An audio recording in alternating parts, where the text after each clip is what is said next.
Hello, Fillies and gentlegiants. Believe it or not, I haven't been squished. So, any rumors of me being dead can be put to rest.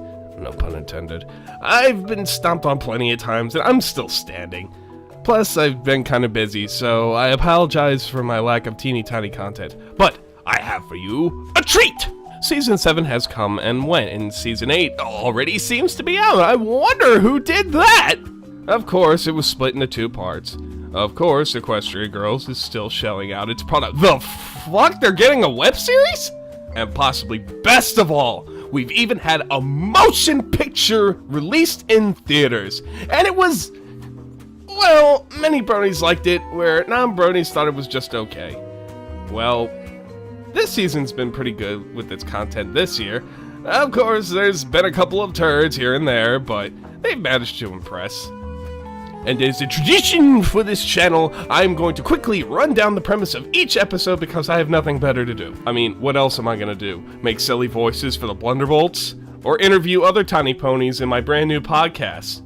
Please, I got a reputation to uphold and a channel to keep alive. So, Fillies and Gentlegiants, I give you Season Recap! Season 7. Celestial Advice.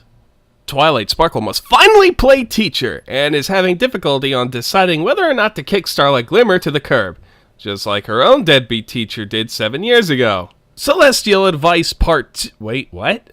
No? Alright then. All bottled up. It's okay to feel mad sometimes. A Flurry of Emotions. She's just a baby, and she doesn't know any better. God fucking squish me. Rock solid friendship.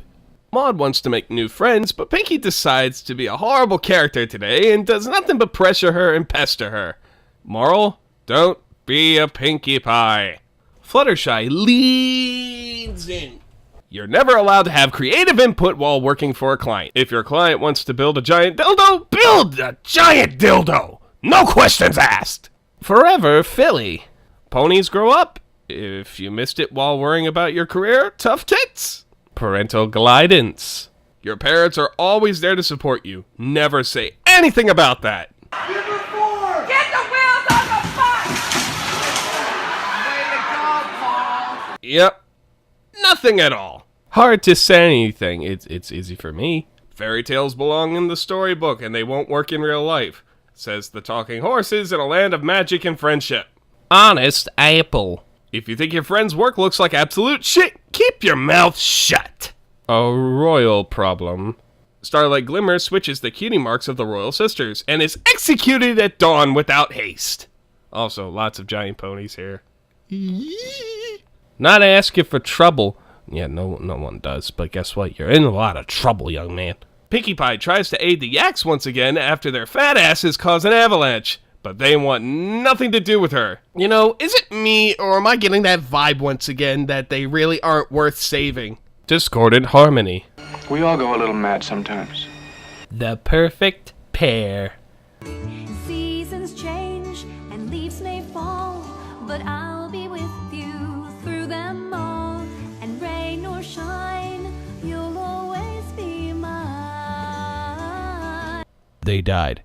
Fame and misfortune. Okay, so remember the 100th episode where the show's creators gave the fans a little nod for all the backstories they made for all of their background characters? You know, basically saying thank you for being such passionate and great fans from the beginning? Well, here, they just flat out kicked them in the balls. Fuck all of you for your obsession with the characters' development and actually favoriting a few characters. A pox upon you! Triple threat. Here's a picture of Spike. He fucks up in this episode. Campfire Tales.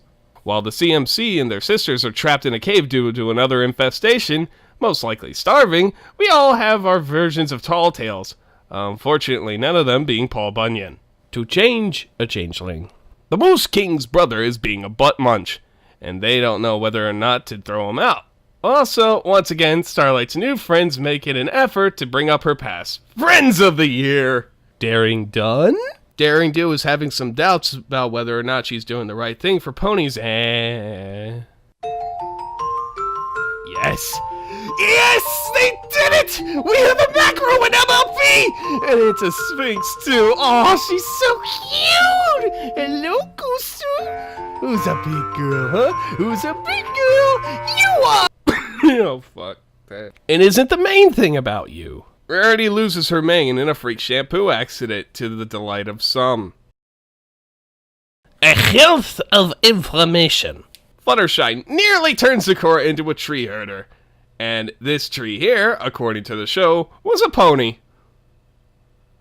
Let that sink in, kids!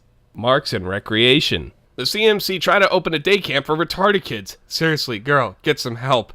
Oh, and Rumble finally has a voice. And it sounds way too lawsuit close to Button Mash. Once upon a Zeppelin, Twilight's family answer spam mail and end up going on a vacation, but in turn puts their daughter in a position to interact with the rest of the passengers. And her parents make no effort to stop them. Hey guys, family first goes both ways, assholes. Secrets and pies.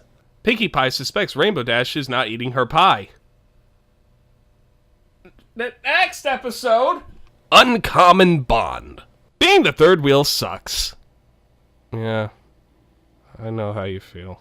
When somebody loved me. Shadowplay, Part 1. The main six discover an old book and decide to play God once again.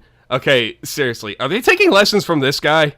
So they use the book to get all the Tall Tale characters and even Star Swirl the Bearded out of purgatory and manage to... Okay, you know what? I gotta get this off my chest. Why the fuck can't they have a concept of death in this show? You can tiptoe and avoid it all you want, but come on!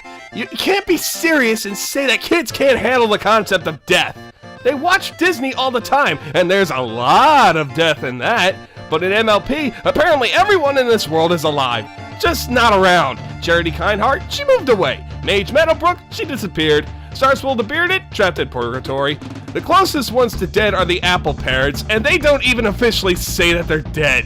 When Fluttershy said, I think it's dying. It was like a breath of fresh air, and it was regarding a fucking tree. Grow some balls, damn it! Shadowplay Part 2, I don't fucking care. They beat the monster and no one died. The end! Time to watch the movie. I hope someone actually dies. Spoilers, it's gonna be me.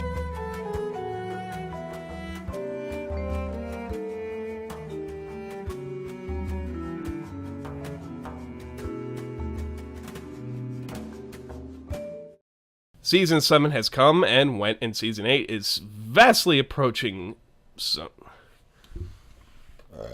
excuse me.